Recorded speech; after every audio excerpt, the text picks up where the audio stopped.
against British and American warships. They fired on our ships and our sailors. It was the biggest attack on the Royal Navy for decades. And so we acted. We did so in self-defence, consistent with the UN Charter, and to uphold freedom of navigation, as Britain has always done. Alongside the United States, with support from Australia, Bahrain, Canada, and the Netherlands, we ordered the RAF to strike 2 Houthi military facilities in Yemen. I want to be clear that these were limited strikes. They were carefully targeted at launch sites for drones and ballistic missiles to degrade the Houthis' capacity to make further attacks on international shipping. I can tell the House today that our initial assessment is that all 13 planned targets were destroyed. At the drone and cruise missile base in Barni, 9 buildings were successfully hit. A further 3 buildings were hit at Abs airfield, along with a cruise missile launcher caught in the open. We have seen no evidence thus far of civilian casualties, which we took great care to avoid. I know the whole House will join me in paying tribute to the incredible bravery and professionalism of all our servicemen and women. The need to maximise the security and effectiveness of the operation meant that it was not possible to bring this matter to the House in advance. But we took care to brief members before the strikes took place, including you, of course, Mr. Speaker, and the Leader of the Opposition, and I've come to the House at the earliest possible opportunity. Mr. Speaker, I do not take decisions on the use of force lightly. That's why I stress that this action was taken in self-defence. It was limited, not escalatory. It was a necessary and proportionate response to a direct threat to UK vessels and therefore to the UK itself. And Mr. Speaker, let me be absolutely clear why the Royal Navy is in the Red Sea. They are there as part of Operation Prosperity Guardian, protecting freedom of navigation as a fundamental tenet of international law. The Houthis' attack on international shipping have put innocent lives at risk. They have held 1 crew hostage for almost 2 months, and they are causing growing economic disruption. Global commerce cannot operate under such conditions. Containers and tankers are having to take a 5,000-mile detour around the Cape of Good Hope. That pushes up prices and imperils the passage of goods, foods and medicines that the British people and others rely on. We have attempted to resolve this through diplomacy. After numerous international calls for the attacks to stop, a coalition of countries gave the Houthis a clear and unambiguous warning 2 weeks ago. Last week, the UN Security Council passed a resolution condemning the attacks and highlighting the right of nations to defend their vessels and preserve freedom of navigation. Yet, the Houthis continued on their reckless path. Mr. Speaker, we shouldn't fall for their malign narrative that this is about Israel and Gaza.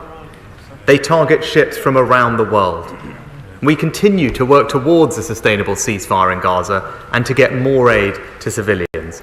We also continue to support a negotiated settlement in Yemen's civil war. But I want to be very clear that this action is completely unrelated to those issues. It is a direct response to the Houthis' attacks on international shipping. And we should also recognise the risks of inaction. It would weaken international security and the rule of law, further damage freedom of navigation in the global economy, and send a dangerous message that British vessels and British interests are fair game. And there is another point here, which is often overlooked. The Houthis' attack risks worsening the dire humanitarian situation in Yemen itself. The UK helps to feed around 100,000 Yemenis every month, with aid arriving via the very sea routes that the Houthis have in their sights. So, Mr. Speaker, the threats to shipping must cease. Illegally detained vessels and crews must be released, and we remain prepared to back our words with actions. But, Mr. Speaker, dealing with this threat does not detract from our other international commitments. Rather, it strengthens our determination to uphold fundamental UN principles. If our adversaries think that they can distract us from helping Ukraine by threatening international security elsewhere, they could not be more wrong.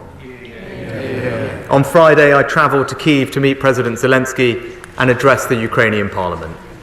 I took a message from this House to the Rada that we will stand with Ukraine today, tomorrow, and for as long as it takes. If Putin wins in Ukraine, he won't stop there, and other malign actors will be emboldened. That's why Ukraine's security is our security. That's why the UK will stay the course. And it's why I'm confident that our partners share our resolve.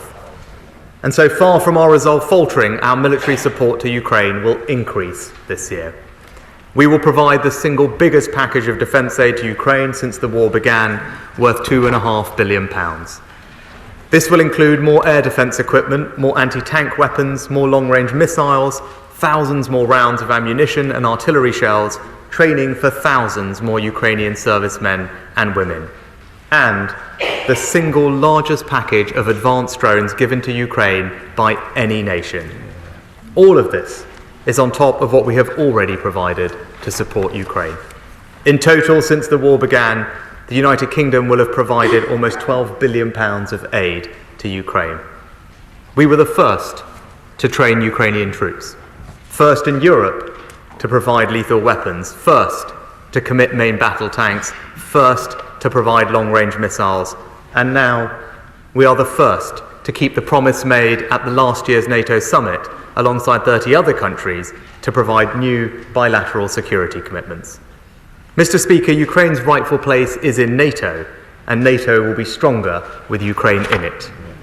But these commitments will help bridge the gap until that day comes.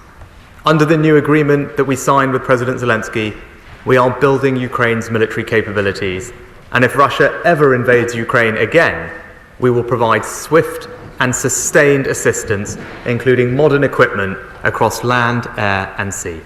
Together with our allies, the UK will be there from the first moment until the last. For all of this, Mr. Speaker, I bring a message of thanks from President Zelensky to the British people. And today I hope that this House will join me in sending a message back to the Ukrainian people that we stand together as one in support of these firm commitments. We are building a new partnership with Ukraine, designed to last 100 years or more. Yes, it's about defence and security, but it's also about trade, investment, culture, and more. And there could be no more powerful sign of our unique bond than Ukraine's decision to adopt English as the language of business and diplomacy. And so through the British Council, we're going to fund English language training for the Ukrainian people.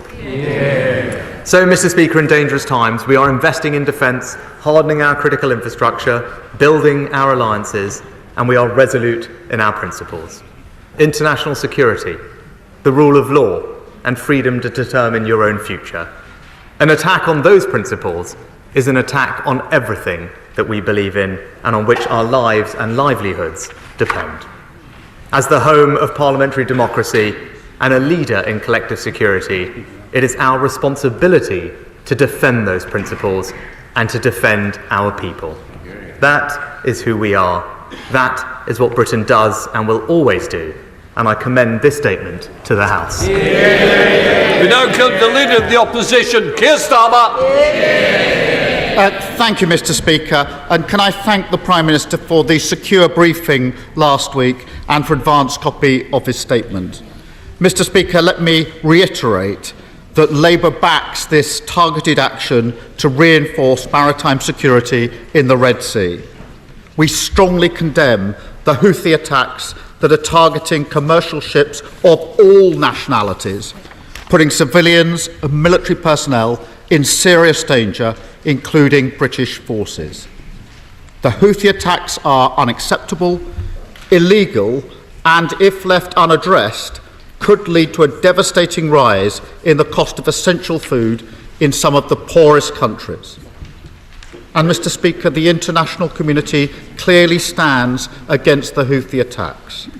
Alongside the UK and the US, 4 other countries were involved in non-operational support.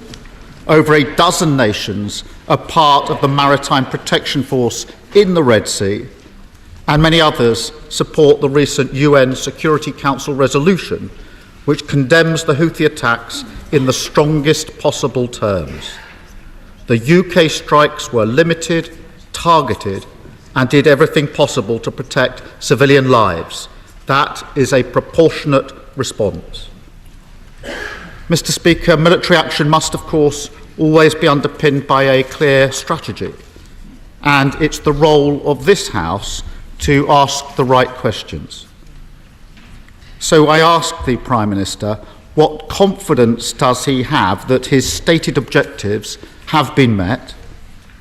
What process will he follow in the face of continued Houthi attacks? What efforts are underway to maintain the support of the international community? And can he confirm that he stands by the Parliamentary Convention that, where possible, military interventions by the UK government, particularly if they're part of a sustained campaign, should be brought before this House? Scrutiny is not the enemy of strategy. Because while we back the action taken last week, these strikes still do bring risk. We must avoid escalation across the Middle East. So can the Prime Minister also tell us how the UK will work with international partners so that our rightful actions are not used as an excuse by those who seek to expand violence throughout the wider region, or indeed reanimate the conflict in Yemen itself? Nonetheless, Mr. Speaker, our armed forces across the region are showing the highest professionalism and bravery, both in defending commercial shipping and this targeted action. We thank them, we are proud of them. They continue to show that Britain is a force for good. As does, Mr. Speaker, the UK's unwavering unity in support of Ukraine and against Russian aggression. On these benches, we have backed all military support. So again, we back the Prime Minister's announcement of £2.5 billion for Ukraine next year. And we strongly support the agreement on security cooperation. This will give Ukraine vital confidence to plan for the year ahead. I hope it becomes a template for other allies to follow, and that Ukraine, in time, will become a full member of NATO. Because, Mr. Speaker, to those listening in Kyiv, Moscow, or elsewhere in the world, let me be clear. Whoever is in government in Britain, the UK will stand with Ukraine for as long as it takes. Returning to the Middle East, it is now over 100 days since the brutal events of October the 7th. Israel's right to self-defence is fundamental, as is its duty to comply with international law. And the longer this conflict in Gaza rages, the more the risk of escalation throughout the entire region. On the Israel-Lebanon border, we must urge constraint. We must make it crystal clear to all parties that the UK does not support this conflict extending further in Lebanon. While within Israel and Palestine, in the West Bank, settler violence must stop immediately. And in Gaza, we need a humanitarian truce now, not as a short pause, but as the first step on a road away from violence. The need for a sustainable ceasefire is clear: to stop the killing of innocent civilians, to create the space for the return of all the hostages, and to provide urgent humanitarian relief, to protect against disease and ward off a devastating famine. Mr. Speaker, from that first step, we can begin a bigger push towards peace, a permanent end to the fighting, and a lasting political solution. The hope of the two-state solution is fragile, but it is still there, and we must fight for it, just as we must also remain resolute in the face of aggression which threatens global security, whether that's in Europe or the Red Sea. Thank you, Mr. Speaker. Prime Minister. Can I thank the right honourable gentleman for his support of the action that we've taken, and I think he's absolutely right to highlight the international coalition that over recent weeks has called out the Houthis' behaviour, culminating in the UN Security Council resolution strongly condemning the attacks which he rightly referenced. Our stated aim was to degrade and disrupt the Houthis' capability to launch attacks like this on civilian shipping. As I indicated, our initial assessment that those strikes that we conducted have been successful in the specific targets that were selected during the strikes. Obviously that's an initial assessment, but that remains our case at the moment. And more generally, what we want to see is a reduction of tensions in the region and a restoration of stability.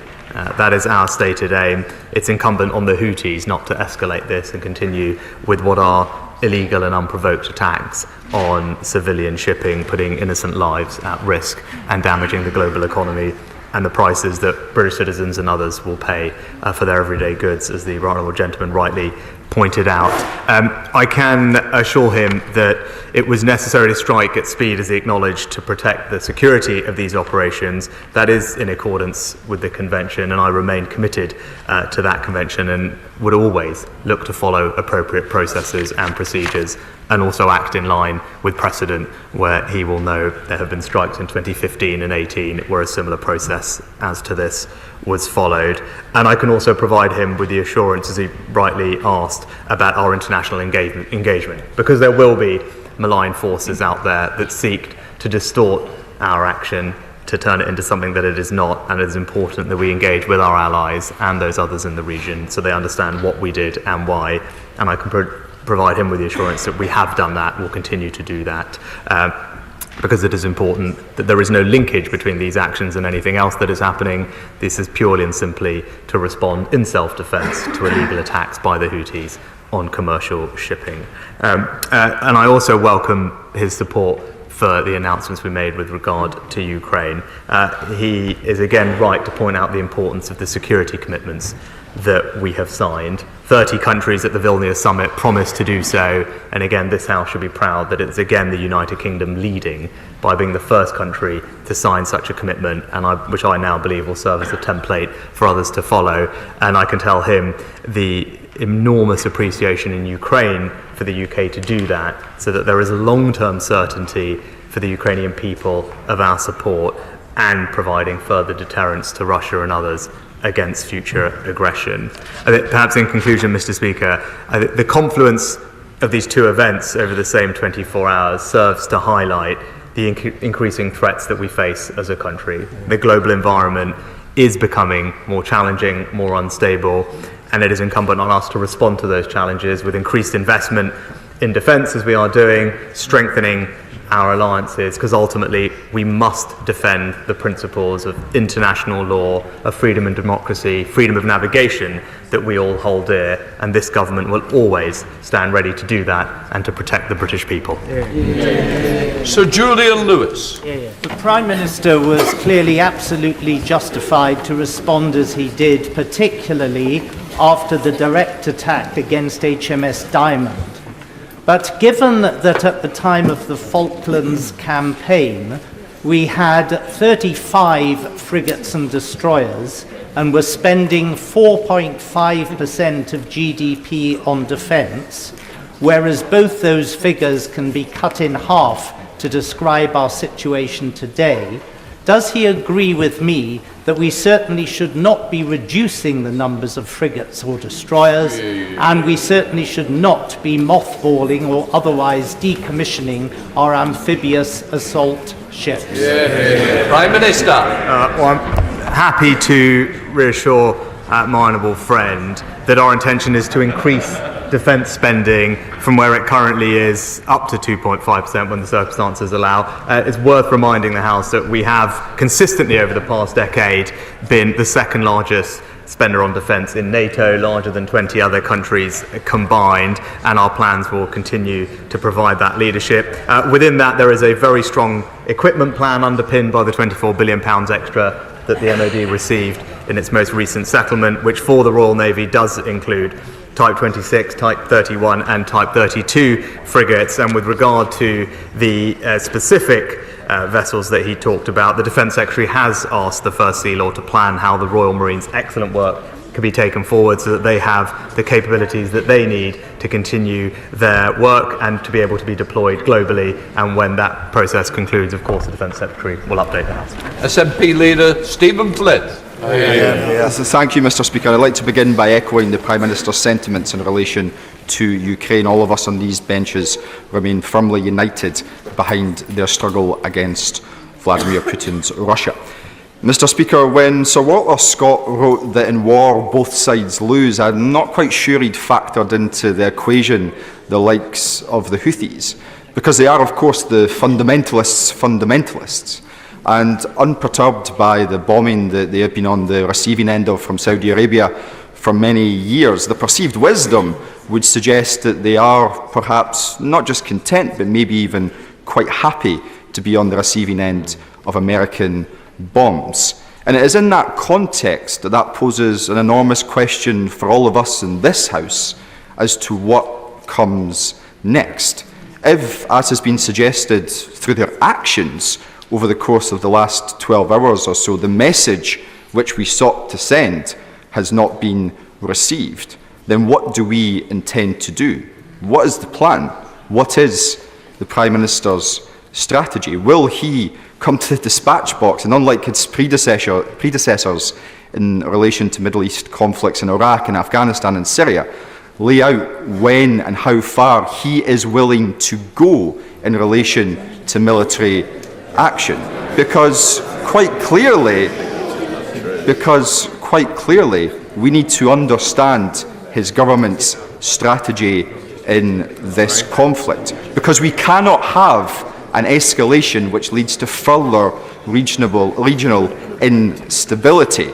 And of course, whilst we would all agree, quite rightly, that we should not fall for the Houthis' narratives that this is directly related to the conflict in Israel and Gaza, we cannot escape from the fact that a ceasefire in Gaza is essential for that wider regional stability. And finally, Mr. Speaker, whilst the Prime Minister has sought to defend his decision not to come to the House last week, it is quite clear that this House should have been recalled. It is what the public would have expected, and I would urge him to do better in future. Prime Minister. Well, Mr. Speaker, can I thank the Honourable Gentleman for his comments about Ukraine and support for our approach.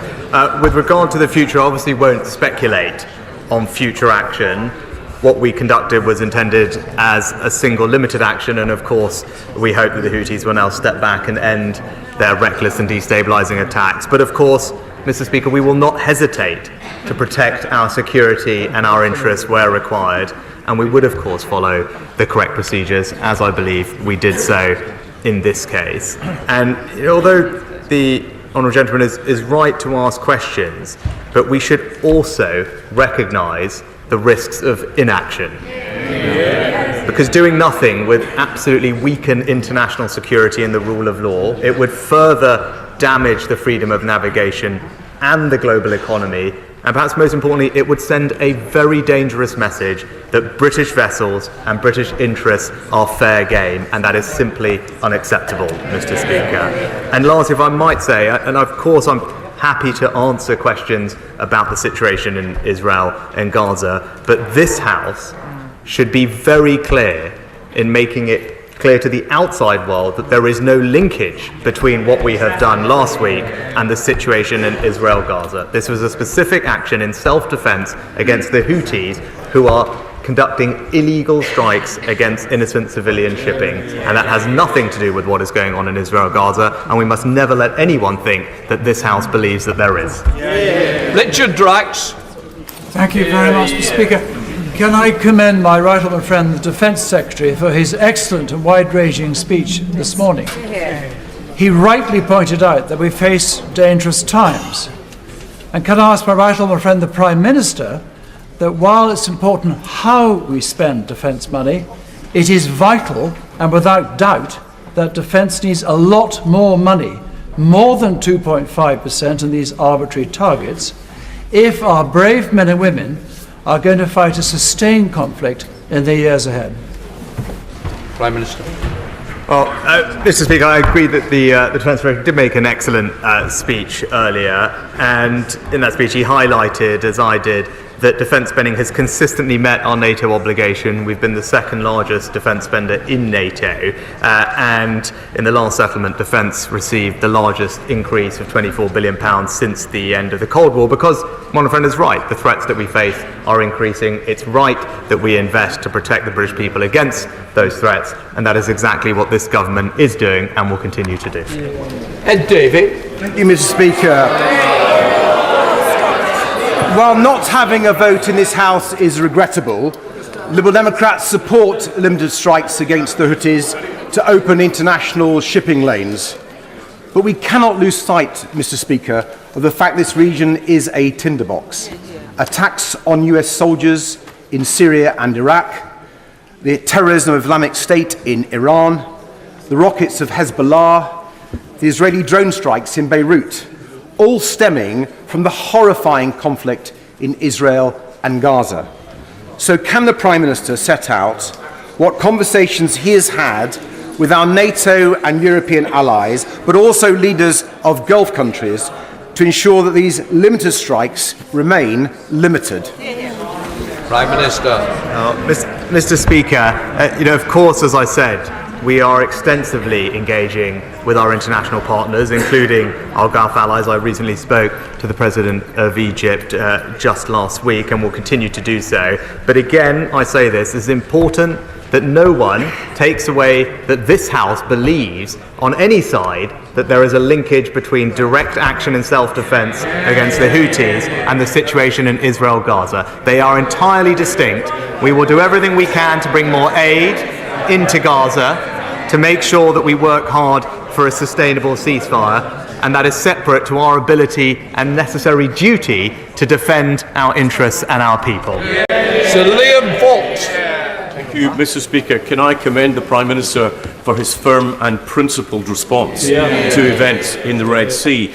But with their support for Hamas, Hezbollah and the Houthis, is it not clear that Iran will do anything to stop lasting peace between Arab states and Israel, because the Iranian regime believes that Israel should not exist at all? That's right. Is not a real defeat for Iran to see them isolated by meaningful resolution of the Palestinian issue, the supercharging of the Abraham Accords process to bring peace and stability to the region, all underpinned by international resolve to confront Iran's proxies wherever they threaten our interests and our values?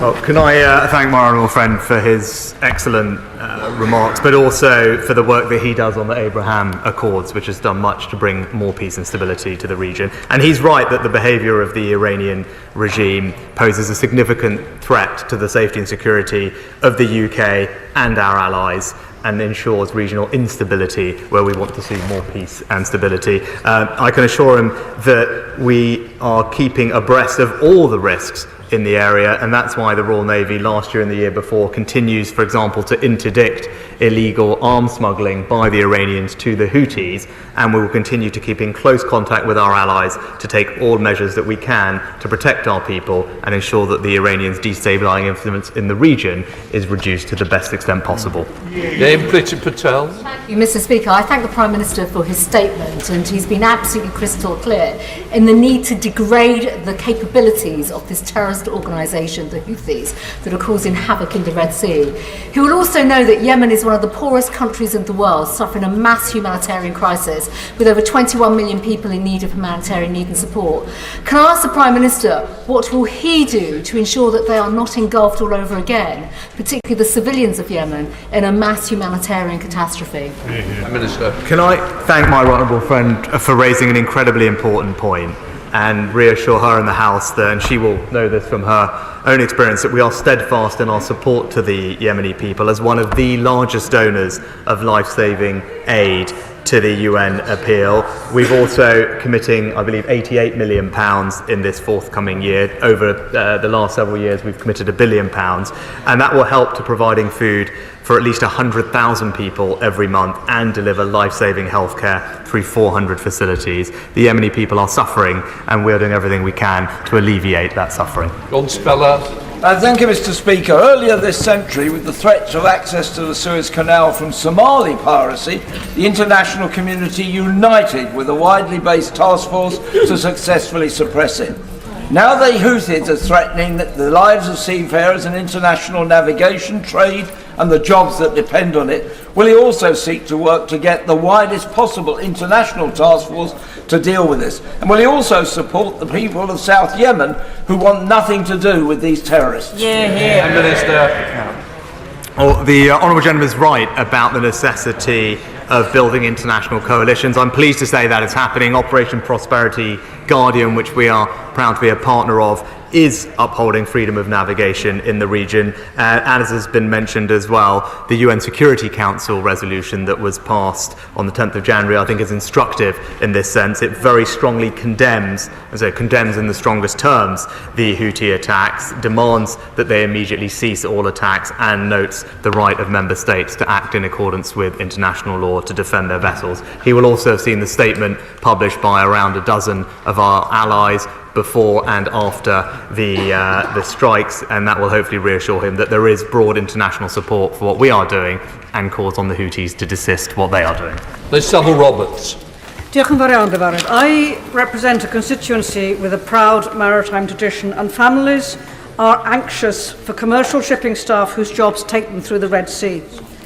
A scramble towards military action is endangering UK seafarers in the Red Sea. Maritime unions are calling for not just more protection, but they stress the need for coordinated diplomatic efforts to resolve the crisis. After today's attack on a ship, can he explain to seafarers how dropping bombs will lead to a de-escalation of a situation which is already endangering their safety? Prime Minister. Mr. Speaker, it's quite extraordinary. It is Houthi rockets that are endangering the lives of British seafarers in the region. And actually, what we have seen, as you've seen from shipping companies who have welcomed the action that we have taken, because they are keen to see security and stability restored to the region, and that is what we are aiming to do, to disrupt and destabilise the Houthis' ability and degrade their ability to carry out these attacks, restore stability to the region. That is very much the focus of our attention. We're acting in self-defence to protect the lives of seafarers, not endanger them, and she would do well to call out the Houthis to stop what they're doing. Sir Jeremy Wright. Thank you very much, Mr. Speaker. Would my right honourable friend agree that the international law case for the action his government has taken in the Red Sea was, unusually in my experience, relatively straightforward? But would he also agree that the next significant challenge is to maintain and enhance a multinational consensus in deterring and combating more of these attacks if they occur? And would he accept that acting in compliance with and respectful of international law assists us in that task? Prime Minister. Well, can I thank my honourable friend for his question, and he is right, and hopefully he will have seen the published legal summary of our advice on this issue. This was proportionate and necessary action taken lawfully to respond to attacks by the Houthis, and they were the only feasible means to do so. And the UK is, as he knows, permitted under international law to use force in such circumstances. It's right that we have regard for the legal advice in such situations, and I can reassure him that we will continue to always have regard to it. While we are fighting to protect international law, it's important that we also follow it ourselves. Amsana Begum.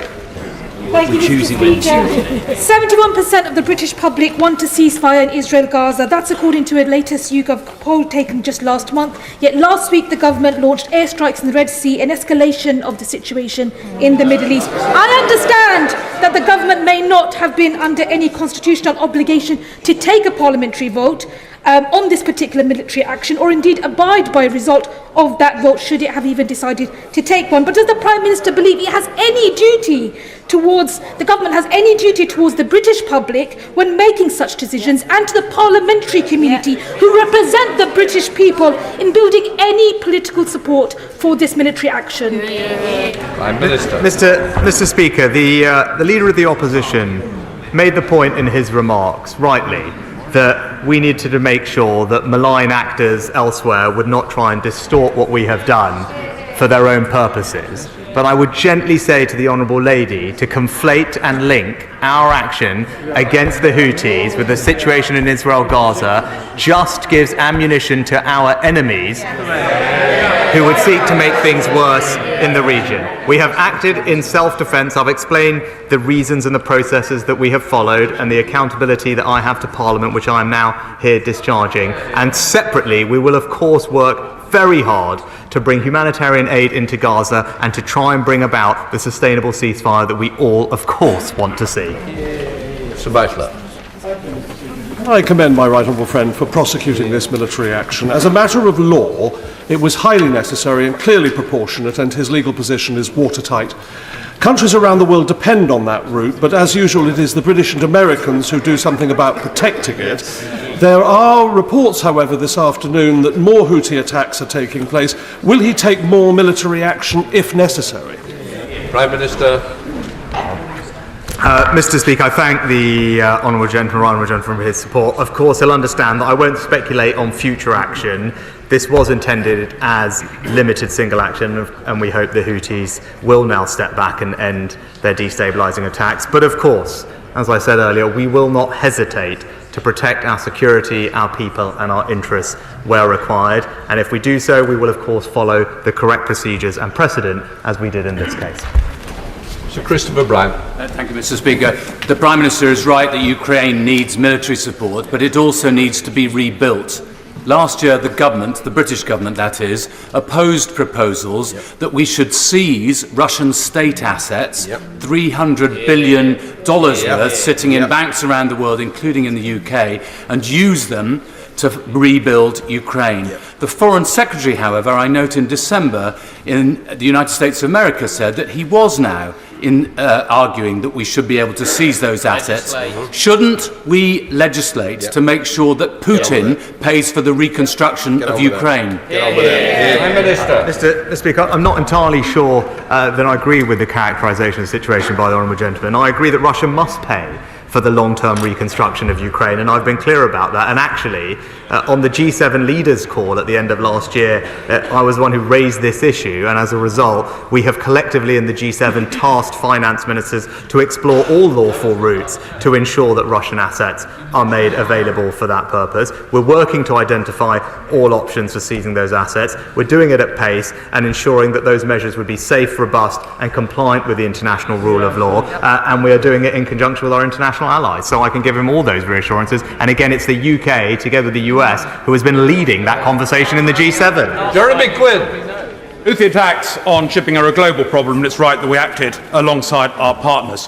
Where close allies did not participate in those airstrikes, we still need them to act and act alongside us. Can we encourage them to redouble their efforts to interdict arms smuggling from Iran into Yemen, and therefore help to degrade further the military capacity of the Houthis? Prime Minister. My honourable friend makes an excellent point, and we will continue to work with our allies, and hopefully he will have seen the statement that was put out by around a dozen of our allies after the strikes, reiterating their support for what we have done, and he'll know that there was non-operational support from a handful of other countries, together with the much larger coalition of nations that are involved in different ways in Operation Prosperity Guardian, where other countries can play a part in interdicting Iranian shipments and bringing stability to the region and protecting international shipping. We of course want to work with them, and the Defence Secretary and the Foreign Secretary are having those conversations as we speak. Ian Blackford. Thank you, Mr. Speaker. We live in most challenging times with instability in the Middle East, in Europe and indeed in Africa, and it's important that we have the right kind of leadership and response. We must make sure that our international shipping routes remain open. Can I ask the Prime Minister of his assessment of the degradation of the Houthis' capabilities after the action last week? And when it comes to Ukraine, we must stand united in this House that the Russians must be defeated for the aggression that they've shown, and we should remain together, united in saying once again, Slavia, Ukraine. And lastly, Mr. Speaker, the Prime Minister talks about a sustainable settlement in Gaza. It is important that we recognise the scale of the humanitarian suffering. So can I ask the Prime Minister for an update of what we're doing to make sure that in Gaza that we deliver peace and security, and we have the hope of a better world as we come through 2024. Prime Minister. Can I thank my honourable gentleman for his support of the action in Ukraine? And maybe I'll just touch on his last point, in fact, because I agree with him.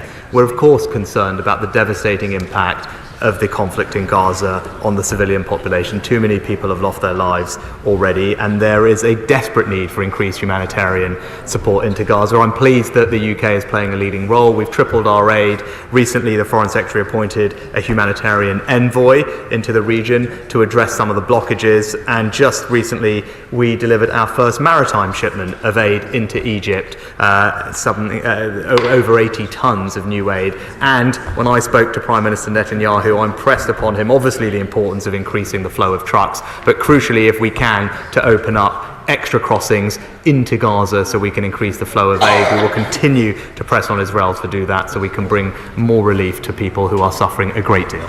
Baldwin. Thank you, Mr. Speaker, and thanks to the Prime Minister for a very clear statement.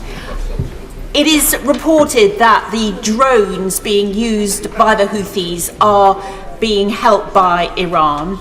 And the American Enterprise Institute has reported that Russia has given $900 million to Iran for drones. Can the Prime Minister assure the House that we are doing everything we possibly can in this country to make sure that none of this money is going through the UK financial system? Can I tell the Honourable Lady that she's right, and we agree with the US assessment that Iran has directly supplied and directly supported Houthi attacks in the Red Sea, providing intelligence especially to enable their targeting of vessels and providing them with missiles and UAVs. She's right that we should do everything we can to prevent that, and I can reassure her, of course, she'll know about the financial measures we've taken over the past 2 years to ensure things like transparency, beneficial ownership registers, which allow us to crack down on economic crime and money laundering, but also physically, the Royal Navy is involved in interdicting those shipments and has successfully done so last year and the year before, and will continue to have a presence in the region so we can disrupt those illegal arms flows. Nick Smith. Mr. Speaker, it's a critical time internationally, but we have a staffing crisis in our Navy. So can we do more to boost recruitment of sailors with STEM qualifications, and when will we see our Navy back up to full strength? Prime Minister. Mr. Speaker, I would say our Royal Navy is one of the top 5 in the world. It's capable of operating in all of the world's oceans simultaneously, and is one of only 2 countries to provide, or it has been proven to operate 5th generation jets from the sea. So no, I think we should be confident and proud of our Royal Navy. As I've talked about, we're investing in more equipment and capability going into the future. He's right to highlight some of the recruitment challenges, and the Defence Secretary highlighted these the other week, but we are doubling down on all the initiatives we had to make sure that all our armed forces have the staff that they need and the personnel they need for the future, but also that those personnel have the equipment and supplies they need in order to do their job effectively. Ian Duncan, Sir Ian Duncan-Smith. Mr. Speaker, I fully support my right honourable friend, welcome his statement about the action he took on the Houthi, and the other statement, part of the statement about Ukraine. We must support Ukraine in their future. But can I just bring back to the reality about the Houthi? Iran, we know, has supported, supplied, and continues to direct the Houthi in their attacks. We know that Iran has supported and directed Hamas in their brutal attacks in October. We know that Iran has armed and directs Hezbollah on a regular basis and tells them what to do through the IRGC. And all of that we understand. But can I ask my right honourable friend why it is we still are reluctant to prescribe the IRGC, who are responsible for so much of the coordination of this work, and we still sit with 2 Iranian banks in the City of London feeding their money across to these terrible organisations? Prime Minister. Mr. Speaker, can I thank my honourable friend particularly for the work he personally does in supporting Ukraine, and I agree with him about the risk that Iran poses to both UK but also regional stability. We have sanctioned more than 400 Iranian individuals and entities, including the IRGC in its entirety. I'd also say that the National Security Act of last year implements new measures to protect the British public. It's been described by intelligence chiefs as game-changing, particularly tackling espionage and foreign interference with tougher powers to arrest and detain people suspected of involvement in state threats. And he will know we don't routinely comment on prescription, but he will have, I hope, seen the statement today about our prescription of Hizb ut-Tahrir, which is something that I know he and other colleagues have been focused on rightly in the previous years. Jeremy Corbyn. Thank you, Mr. Speaker. Can I ask the Prime Minister this? In that region, there are 17 million people living in hunger and food shortage. We've had years of bombardment of the people of Yemen by weapons supplied by Britain from Saudi Arabia. And we have this dreadful conflict going on in Gaza where there are 30,000 people dead or missing. Where is the comprehensive plan by the Western nations to try to bring about a comprehensive peace across the whole region, rather than pumping more and more weapons and money in to more and more conflicts, which will get worse? Does he have any hope for the future that there will be a lessening of conflict rather than the present very rapid increase in it?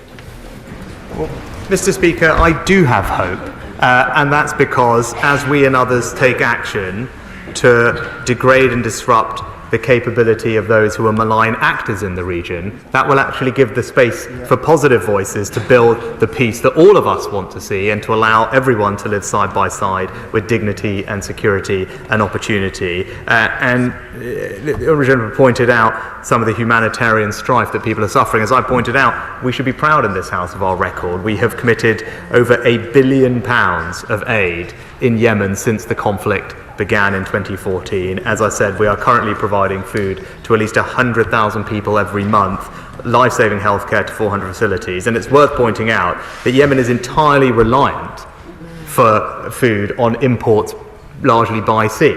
And the Houthis' attacks are actually serving to prolong the humanitarian suffering that Yemeni people are seeing. It's disrupting the very supply of the food that both he and I and everyone in this House would want to see delivered to those people. Blake Drummond. Very much, Mr. Speaker, and Yemen's been close to my heart, as it has been for the Right Honourable Member for Walsall South, as we were both born there. And thank you very much for all the humanitarian aid that is going there. But I would like to ask what discussions the Prime Minister has had with the Yemeni Presidential Leadership Council, and what impact does he think the strikes will have on the fragile peace process? Prime Minister. Can I pay tribute to my honourable friend's work in the region? That as the United Nations Security Council penholder on Yemen, the UK is continuing to use our diplomatic and political influence to support UN efforts to bring lasting peace to Yemen through an inclusive political settlement. We support the Saudi-Houthi negotiations and indeed the deal that was announced in December of last year by the UN Special Envoy for Yemen, who she will know, and ministers continue to be in dialogue, particularly with our Saudi partners, so that we can try and bring the peace and stability to the Yemeni people that they deserve. Lynn Brown. I'm grateful, Mr. Speaker. I'm grateful to the Prime Minister also for stating today that the UK sought to uphold international law and seek to protect civilians with the recent strikes. Can I ask what the government's strategy is to prevent escalation? And also last week, the government confirmed that there are currently no RAF aid flights or Royal Navy deliveries planned to take essential aid into Egypt and onwards to Gaza. Why? Prime Minister.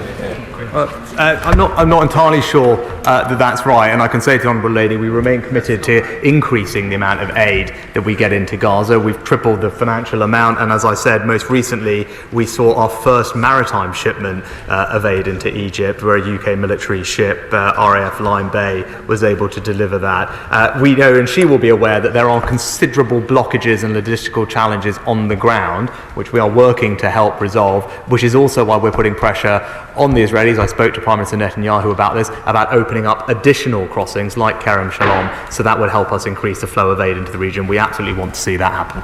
Charlie Sholbrook. Thank you. Mr. Speaker. Britain does have a very proud tradition of defending waterways, and does my right honourable friend agree with me that actually for all of us who care about humanitarian crisis and aid, that with Russia's action in stopping grain as much as it can coming out of Turkey, past Turkey, and the potential of the Houthis shutting off the access into the Red Sea, that is absolutely vital that we keep these international waterways open, otherwise we will be facing a catastrophic situation of starvation across many African countries.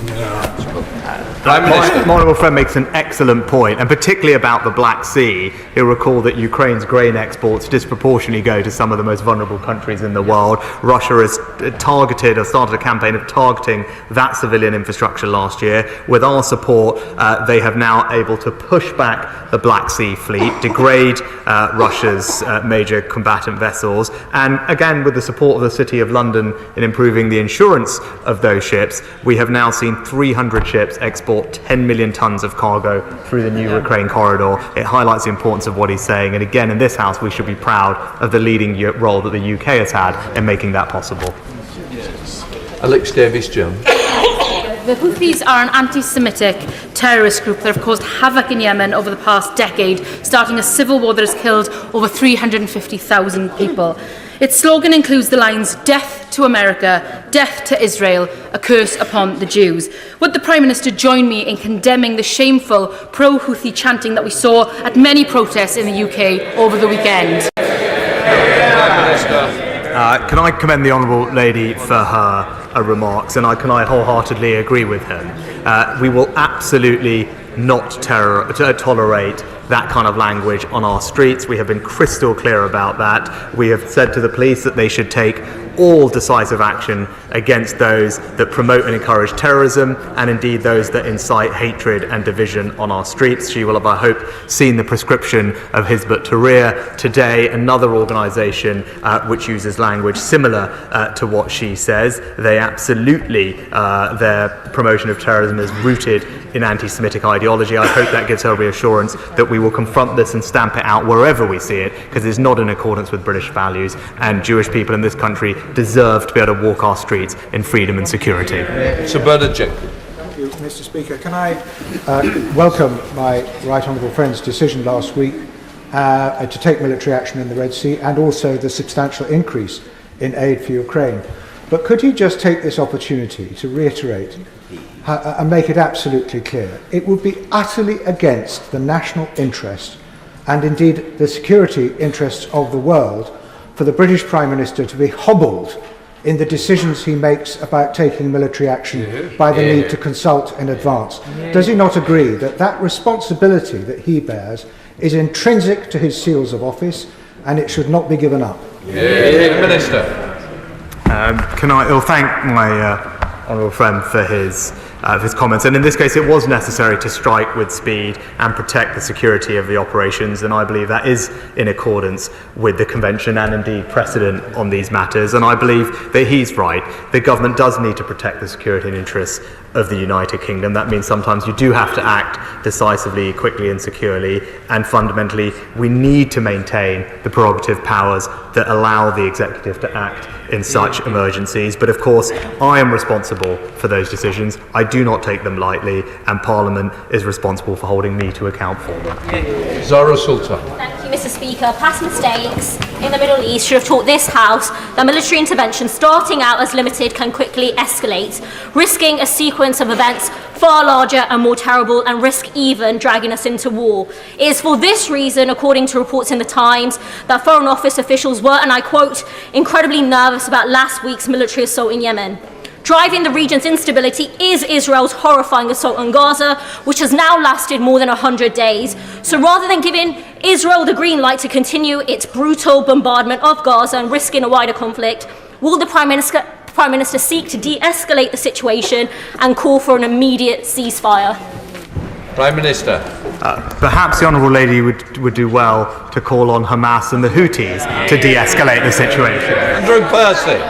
Thank you, Mr. Speaker. Too many people give a free pass to the terrorists who perpetrated the worst murder of Jews, and we've just seen an example of that, just as we saw examples of that on our streets this weekend, where people screamed, "Yemen, Yemen, turn another ship around." Completely unacceptable. One thing that links the Houthis, Hezbollah and Hamas is their genocidal intent toward Jews and their hatred of everything we stand for in the Western democracies, which is why it is incumbent upon us to defend those values. So can I agree with everything the Prime Minister has said, and can I urge him once more to make sure our police are taking action against those who on our street openly support terrorism? Prime Minister. Well, can I reassure my honourable friend that the police do have extensive powers to arrest those who incite violence or racial hatred. Of course, we keep all laws under review. We're working with the police whether we need to strengthen those powers, but I've been absolutely clear that there must be zero tolerance for anti-Semitism and any forms of racism. We will not stand by when we see that happen, and the police should make sure that those who do that face the full force of the law. Caroline Lucas. Thank you very much, Mr. Speaker. The Foreign Secretary said yesterday that the purpose of the airstrikes in Yemen was to send a message. But the message that we intend to send isn't necessarily the message that gets received. And the message seems to have been sent to many in the region that the UK is intervening in the war very clearly on the side of Israel. So what plans does the government have to manage and contain the escalation that is likely to ensue? Because simply proclaiming that this activity was intended to be limited, not escalatory, does not make it so. And that's why we took this action as a last resort after extensive attempts at diplomacy, including a UN Security Council resolution. And again, the Honourable Lady could help, because this Parliament can speak with one voice that the outside world and our allies in the region know that this does have nothing to do with Israel and Gaza and has everything to do with our self-defence. Sarah Atherton. Speaker, diverting shipping via the Cape is a financial burden for us all, no more so than the Egyptians due to reduced traffic through the Suez Canal. So can my right honourable friend explain what discussions he's had with his Egyptian counterparts over their involvement in this multinational response? Prime Minister. Well, I spoke to President Sisi just last week. She's right to highlight the economic impact on people around the world. 15% of global trade passes through this corridor, and we are already starting to see the impact of rerouting on the prices of shipping and ultimately on the prices that British people will pay for their goods. My primary conversation with the President at the moment, though, is about increasing the flow of aid into Gaza, where Egypt is doing an extraordinary amount, and we will continue to give them every support that they need. Stella Creasy. Thank you, Mr. Speaker. The Prime Minister said that the stated aims of this action was to degrade the capacity to strike. We have had confirmation that today another cargo ship, a US cargo ship, has been struck by a ballistic missile. There have been explosions at the Yemeni port of Houthis. The Defence Secretary told the media this morning that this government was prepared to take the decisions that need to be taken if the attacks continue. Given this news that the attacks have continued, can the Prime Minister set out for us what those decisions are and how he intends to involve Parliament in that process? Mr. Speaker, it wouldn't be right to speculate on future action, but what I can say is our strikes were intended to degrade the Houthi capability, and as I said, they did, initial assessments show, effectively destroy 13 targets at 2 sites, including drones, an airfield and a cruise missile launcher. Tim Walton.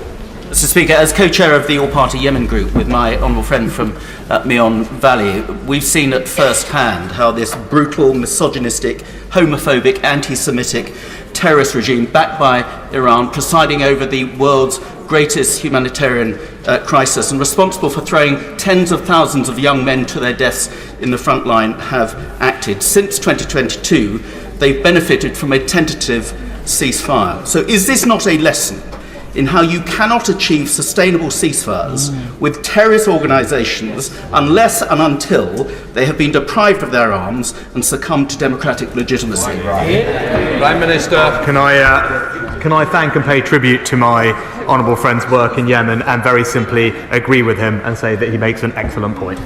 John MacDonald. I appreciate why the Prime Minister's not trying to link this to Gaza, but the reality is the longer the Gaza war goes on, the greater the instability in the Middle East will take place. It's nearly 100 days since he gave his first statement after the terrible, horrendous actions by Hamas. And he justified the actions this week with regard to protection of maritime rights. In that 100 days, 7,000 Palestinian children have been killed. What effective action is he taking to protect the right to life of Palestinian children? And what effective action is he taking to prevent what is in reality the indiscriminate killing of Palestinian children by the Israeli Defence Force? Prime Minister. Mr. Deputy Speaker, as I said, we are deeply concerned about the devastating impact of the fighting in Gaza on the civilian population. Too many people have lost their lives already, and that is why we continue to call for international humanitarian law to be respected and for civilians to be protected. It's something that I continually raise with Prime Minister Netanyahu when I speak to him, and it is why we're doing absolutely everything we can to get more aid into Gaza to help those children and everyone else affected by what is happening. Tobias Elwood. Thank you, Mr. Deputy Speaker. Could I very much welcome this robust statement, but also agree with prescribing the IRGC. Operationally, given the continued threat to international shipping and by extension to our own economy, will he consider tasking the carrier group, which is ready to deploy from Portsmouth to the Gulf? And more strategically, does he agree that interruption to our global supply chains underlines the symbiotic relationship between our security and the UK economy? If we are rightly to seek to play a greater role in upholding international law as our world becomes ever more contested, we do need to expedite upgrading our defence posture, not least in the maritime space. Well, Mr. Speaker, Marov makes a very good point about the interconnectedness of the world, the instability that we see, whether it's in the Red Sea or indeed the illegal war conducted in Ukraine by Russia, have had a direct impact on the economic security of British people here at home. That's why it's right that we invest in defence, protect people, and that's why I know he will continue to engage in dialogue with the Defence Secretary at how best to deploy that extra defence investment to make sure that we have the capabilities that we need. Order. If everybody could resume their seats. We've already done an hour, and it looks to me as if there's still a considerable number of people who want to get in. So please can I ask you to focus on shorter questions in order that I can help you to get in. Thank you very much. Brendan O'Hara. Deputy Speaker, the right of innocent passage is a fundamental principle of international law, and it cannot be interrupted by non-state actors. And although he may wish it wasn't the case, international law isn't a menu. It comes as a package, and we cannot pick and choose what bits we want to uphold and what bits we want to ignore. So the Prime Minister unable to see how ignoring Israel's egregious breaches in Gaza, while purporting to act in defence of it in Yemen, actually undermines international law and the rules-based order. No, Mr. Speaker. Israel has the right to act in self-defence against Hamas, which conducted a terrorist attack on them, and we continue to call for international humanitarian law to be respected and for civilians to be protected in that conflict. Sir Robert Buckland. Thank you, Mr. Speaker. I think this House should be in no doubt that conflating issues relating to Israel and Hamas is not a mature way to look at the problem that the Prime Minister had to look at last week. He's made the right decision on the evidence in accordance with law. The question would have been, had he failed to take that action, then he would be, I think, exposed to justifiable criticism in this House. In light of that approach that he's taking, with regard to Ukraine, and the work that we are doing to work with the Ukrainian government, will more be done to make sure that we can help our friends in Ukraine develop further their justice processes, which I think will, in the long term, improve the good governance of that independent country. Prime Minister. Can I thank my honourable friend? He makes an excellent point, and I'm pleased to tell him that the Attorney General is deeply involved in the work that he suggests, and we're particularly supporting the work of the Office of the Prosecutor General in Ukraine, but more generally the agreement that I just signed with President Zelensky ensures our mutual commitment to help him reform the administration and public administration in Ukraine, something that he's passionate and keen to do, and he will have our support in doing so.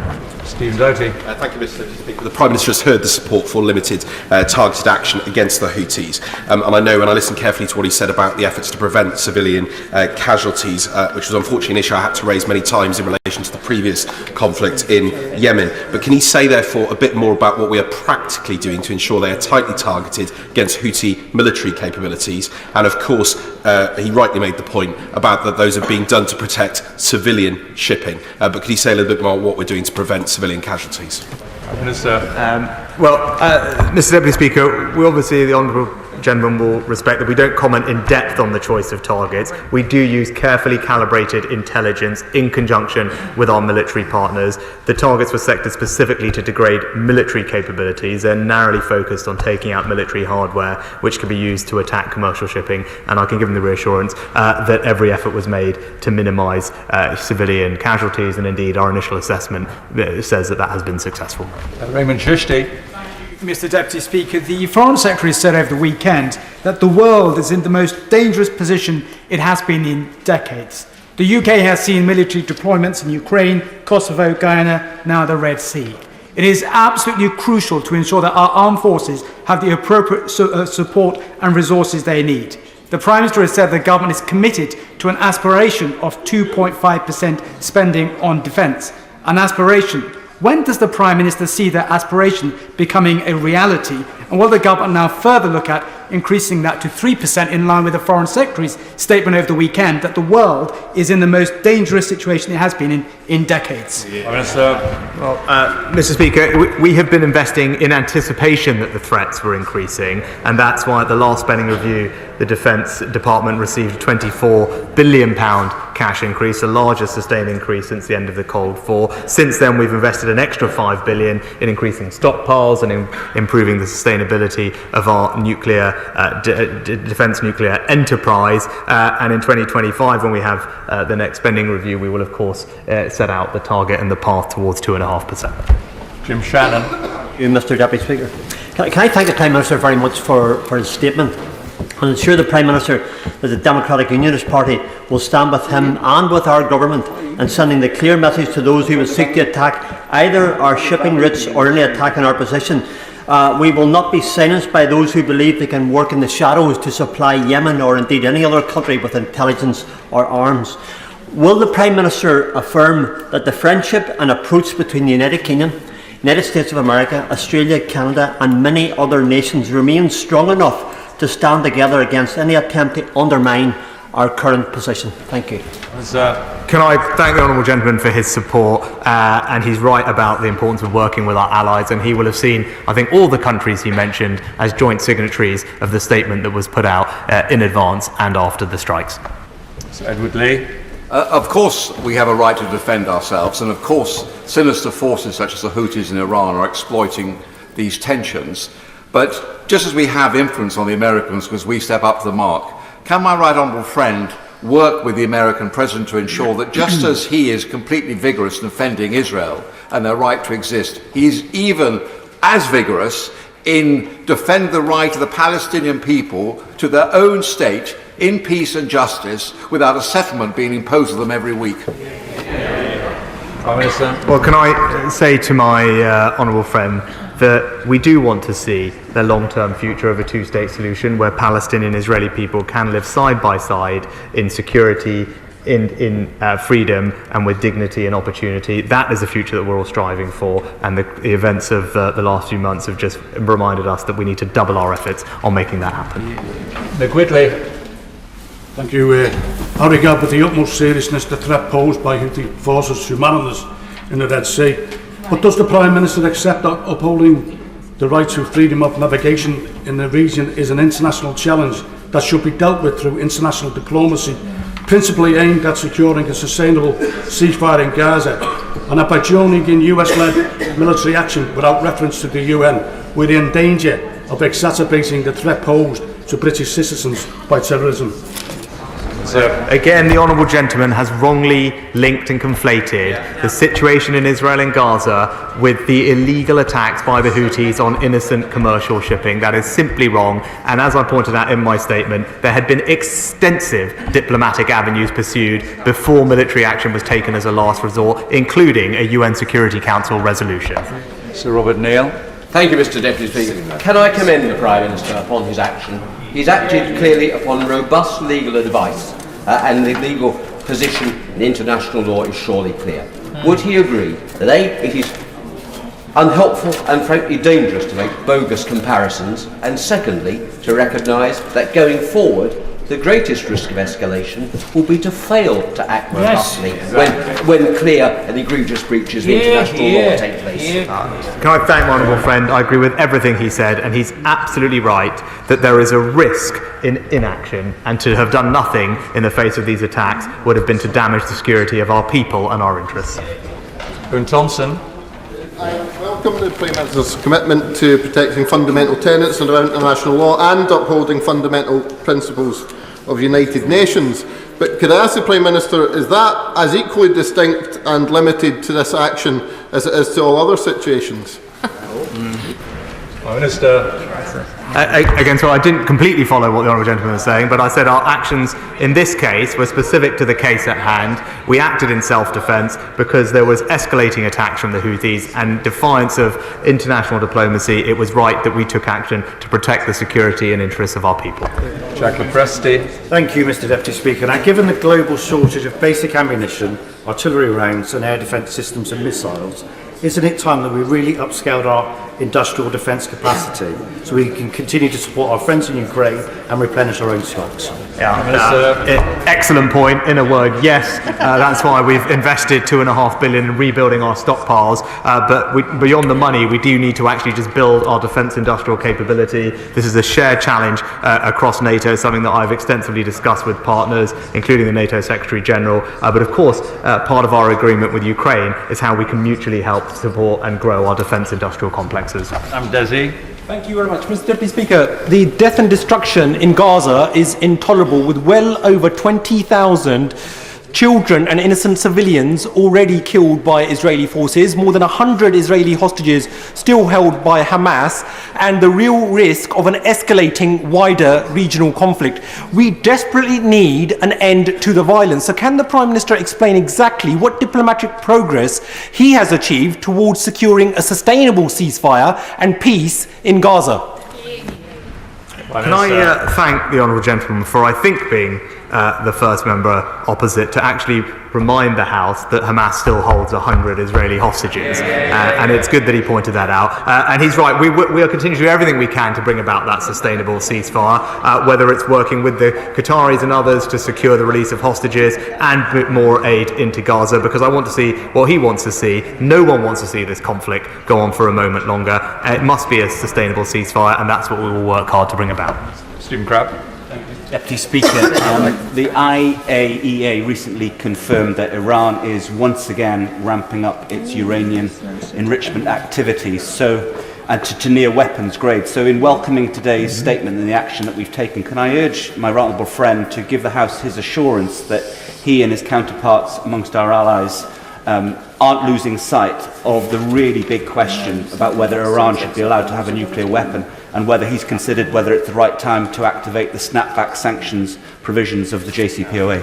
Yeah, no, it's an excellent point. To say to my honourable friend, there is absolutely no credible civilian justification for enrichment at the levels that the IAEA has reported in Iran. We are determined that Iran must not develop a nuclear weapon, and we are actively considering next steps with our international partners. That means all diplomatic tools, but including, as he said, using the snapback mechanism if necessary.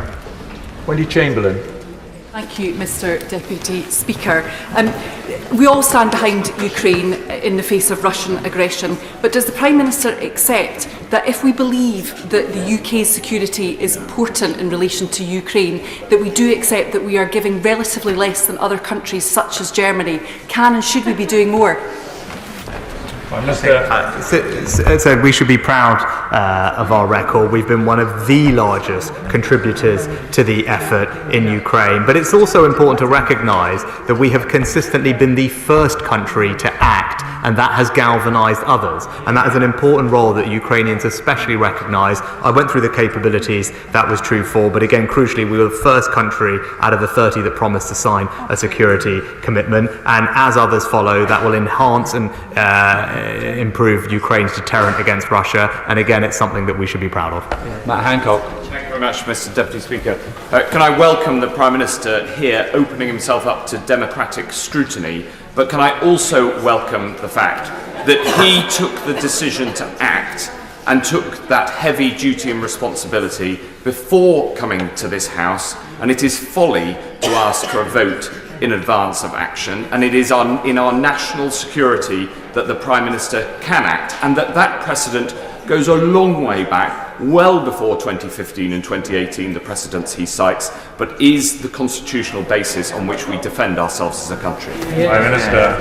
Can I thank my honourable friend for his support and his comments? And he's right, this is not a decision that I took lightly, and he was right to point out that publicising an action like this in advance could undermine the effectiveness of it and risk the lives. Of course, it's Parliament's responsibility to hold me to account for such decisions, but it is my responsibility as Prime Minister to make those decisions. Harry Sherman. Mr. Deputy Speaker, the Prime Minister may not be aware that, or perhaps he is aware that I am not the greatest expert on international relations, but I am a person that was born on August the 17th, 1940, when the German bombers were falling all over and I was sheltering in a shelter. And can I tell him that although I've been a Labour friend of Israel ever since I went to the London School of Economics, I don't trust Netanyahu's government, although I do support the limited action that he has announced. But could I say, as someone who was born in the Blitz, that I care very deeply about actions that might lead to an even greater conflagration in the Middle East. That is the danger. It seems to me is exactly what Putin and Iran wants. And please, let's be careful in these steps, although I do support the limited action. Can I thank the honourable gentleman for his comments and reassure him that the action we took, I believe, was necessary, but it was limited and proportionate and in keeping with international law, and that's the approach that we will always take in such matters. Jason McCartney. Thank you, Mr. Deputy Speaker. I was proud to celebrate Christmas and New Year with Huddersfield and Colne Valley's vibrant Ukrainian community once again this year, just as I have done for many years. And they told me firsthand how proud and appreciative they are of the UK's steadfast support for Ukraine. Will the Prime Minister continue to make the case, not only to the British people, but to our NATO allies and international allies, why we must make sure, alongside Ukraine, that Putin's evil aggression doesn't succeed, and just remind people of what the dire consequences would be if he ever did? My honourable friend is absolutely right. If Putin was to succeed, it would not just embolden him, but it will embolden our adversaries around the world. And that's why it's important that we continue to invest in Ukraine. And as I say to all our allies, an investment in Ukraine's security is ultimately an investment in our security. And that's why we must stand with them for as long as it takes. Martin Doherty-Hughes. Thank you, Mr. Deputy Speaker. The Government of Japan clearly brought the resolution to the UN last week for specific reasons, and it's a very detailed resolution which was voted on. And one part of it, which they think is extremely important, of course, is part which, quote, is to deal with the root causes of the conflict in relation to Yemen. So maybe could I give the Prime Minister the opportunity to reflect again on the question posed by my honourable friend, the member for Aberdeen South. What is the government's plan now to play a part in the ending of that conflict? What comes next? Well, Mr. Deputy Speaker, as I said previously, we are supportive of the Saudi-Houthi negotiations, of the deal that was announced in December by the UN Special Envoy. We've been in dialogue specifically with the Saudis on this issue, and we continue to want to see a lasting peace in Yemen brought through an inclusive political settlement. Maggie Troop. Deputy Speaker, and I commend my honourable friend on his decisive action. The threat posed by Houthi rebels to global trade demonstrates the importance of maintaining a well-resourced armed forces on land, sea and air. Given the current challenges in the recruitment and retention of service personnel, will my right honourable friend consider further support for cadet units, such as those excellent ones in my constituency in Ilkeston and Long Eaton, to ensure that we have a trained supply of recruits who are ready and willing to serve? Can I say, that's an excellent idea, and can I pay tribute to all her local cadets for the incredible job they do, and I'm sure the whole House will have experience in their own constituencies of that, and I can say we're introducing a number of ways to improve recruitment in the armed forces and look at more innovative ways to attract people into it, and I know the Defence Secretary will have heard what she said with interest. Nadine Whittam. Mr Deputy Speaker, military action in places such as Afghanistan, Iraq and Libya, in which the UK has played a part, has frequently resulted in unintended consequences, triggering further cycles of conflict in and around these countries. Will the Prime Minister accept that the US and the UK bombing Yemen risks escalating tensions at a time when violence is spreading in the Middle East? And will he commit to allowing Parliament to vote on any further action? Well, Mr Deputy Speaker, I think the Honourable Lady's characterisation of what we did wasn't right. It was not bombing Yemen, it was taking targeted, limited action against Houthi military sites that were launching attacks on civilian shipping. And it's also worth, as honourable members have said, pointing out the risks of inaction, which he failed to mention, because doing nothing would send a dangerous message that British vessels, British interests and British lives are fair game, and that would be unacceptable. Helen Cairns. I pay tribute to my right honourable friend for the action he has taken and for the leadership that he has shown. Can he tell the House what discussions he has had with key influencers and key allies in the region, such as Qatar, Egypt and others who've played a prominent part in seeking to de-escalate tensions in the area? I can reassure my honourable friend that both I, the Defence Secretary and the Foreign Secretary, are having those conversations. I spoke to President Sisi recently, and indeed all other leaders in the Middle East towards the end of last year, and the Foreign Secretary is engaged as we speak, together with his colleagues, in extensive dialogue to make sure our allies and partners understand what we did and why, and that we remain committed to seeing a peaceful future for everyone living in the Middle East. Deirdre Brock.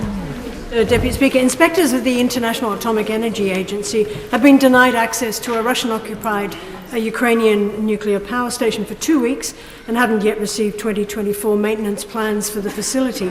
Could you tell me what assessment the UK government has made of that situation?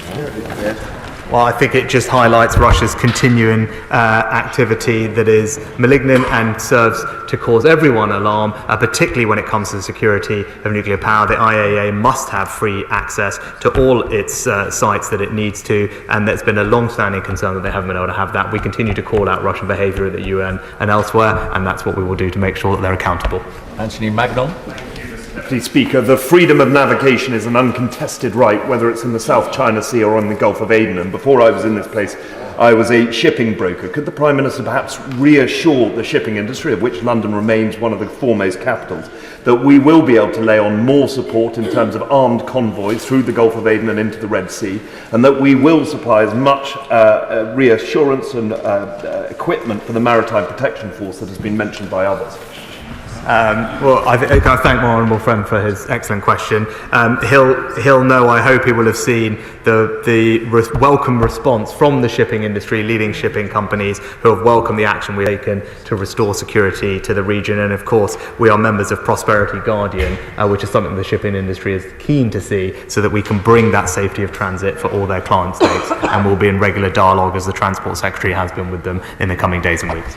Ali? Thank you, Mr. Deputy Speaker. Since the outbreak of war in Gaza between Israel and Hamas, as well as the crisis in shipping security, which has now led to the UK military response to protect British interests, fighting between Hezbollah and Israel is intensifying, risking a wide escalation engulfing Lebanon, Iraq, Syria and other countries. Can the Prime Minister be more specific and tell the House exactly what he's doing, working with the US and regional partners to bring an end to the war in Gaza and stop a full-blown regional conflict that we are all very concerned about? Mr. Deputy Speaker, what we are doing is calling on Hamas and using our influence with their partners in the region to release hostages, and making sure that we get as much aid into Gaza in the interim, because we know that there's a need for it. We're concerned by the impact it's having, and again, the UK is playing a leading role in alleviating that suffering. Neil Hudson. Thank you, Mr. Deputy Speaker. I thank the Prime Minister for his clear statement on this necessary military action in Yemen. Can I join him in paying tribute to our brave armed forces at this time? And can the Prime Minister reaffirm that this action is important for protecting freedom of navigation and the safety of shipping, which has direct and indirect impacts both on world trade and indeed our UK economy? My honourable friend is absolutely right to point out the impact of what's happening in the Red Sea on British families at home. 15% of global trade passes through this corridor, and as we are seeing, if they have to reroute, that will have a direct consequence on the prices that British families pay. And as we saw with the Ukraine and Russia situation, we can't ignore what is happening. We need to act to protect British people and ensure their economic security. Alan Kaiser. Mr. Deputy Speaker, of course the Houthi rebels must stop their attacks in the Red Sea, and the Prime Minister was correct in his statement today to speak of the dire humanitarian crisis in Yemen. He's of course spoken at the dispatch box today about the aid delivery to Yemen, yet he failed to mention that successive Conservative governments, both as a cash figure and proportion of ODA, humanitarian aid to Yemen has in fact fallen since 2019. So if the Prime Minister accepts that there is a humanitarian crisis, not just in Yemen of course, but across the globe in Gaza, Ethiopia and other countries, then will his government return to 0.7%, a move that would be supported by members from across the House? Mr. Deputy Speaker, we are I think the 5th largest donor to the UN appeal in Yemen, £1 billion since the conflict started, and we're providing food for at least 100,000 people every month. It's a record that we should be proud of, the UK again leading by example and making an enormous difference around the world. Jonathan Ginogly. Deputy Speaker, I think it's since 1875 that the Royal Navy has had a key objective of keeping the Suez Canal open for commercial shipping. So frankly, this should have come as a surprise to no one, and I commend the Prime Minister on his decisive action in that regard. But listening to the statement today, I'm not hearing much of a connection with Gaza. What I am hearing again and again and again from questions are connections to Iran. And it's easy looking at the symptoms, but the causes also need to be looked at. And could I just ask my right honourable friend if he's going to be working with our international allies to deal with the question of Iran? My honourable friend is absolutely right. That is where the linkage is. It's with the behaviour of the Iranian regime. We agree with the US assessments, and I can give him the reassurance that we are working closely with partners. Obviously, we're taking steps to protect ourselves here at home with the National Security Act and other measures, but of course, internationally, we want to see Iran's influence on the region create less instability, and that's why our interdiction, for example, of illegal arms shipments is so important, and we'll remain actively engaged in how we can do more. Clive Effort. Thank you, Mr. Deputy Speaker. Clearly we couldn't ignore attacks on international shipping, and we were right to act with international partners, and we must continue to work to broaden that partnership in dealing with the situation as we go forwards. But having said that, can the Prime Minister say just how do we measure success of this limited engagement? How do we deem it to be safe for international shipping to return to the Red Sea? What is the end plan? Well, can I thank the honourable gentleman for his support. I said, on its merits, the specific targets that were selected, our initial assessment is that we have been successful in destroying those, but that remains an initial assessment. We want to see what he said, which is a return of shipping safely to the region. The Transport Secretary is regularly engaging with companies about their passage, but we will continue to do everything we can to ensure that safe passage through the region, working together with our allies. Henry Smith. Thank you, Mr. Deputy Speaker. The Iranian-backed Houthis are a terrorist group who have killed hundreds of thousands of Yemenis and are fighting the international recognised government in Yemen, and the action that the UK took with allies last week was absolutely correct. What further efforts are being made by the government to augment and increase the already impressive international coalition that we have to make sure that more countries step up and play their part to ensure freedom of navigation, which is so important for global free trade? My honourable friend is absolutely right, and we will continue to engage diplomatically to broaden that coalition. Already, as he knows, 14 countries signed the statement, UN Security Council resolution, but ultimately everybody is impacted when freedom of navigation is imperilled, as it is, not just for the security of their citizens, but also because of the shock to their domestic economies from higher inflation. And so I'm confident that we will continue to have a broad coalition for condemning what the Houthis are doing and calling on them to desist. Chris Law. Deputy Speaker, after the horrific events of October the 7th, the Prime Minister told this House the UK was working to prevent escalation and that we, and I quote, "we are increasing our presence to prevent broader regional instability at this dangerous moment." Yet in the following months, nearly 24,000 Palestinians have been killed, cross-border fighting with Hezbollah, air raids in Lebanon and Syria, and now Houthi attacks on vessels in the Red Sea, resulting in US and UK strikes in Yemen. So does the Prime Minister accept that attempts to prevent escalation and broader instability are failing, that this cycle of violence must stop, and that this requires an immediate humanitarian ceasefire and an end to the indiscriminate bombardment of Gaza?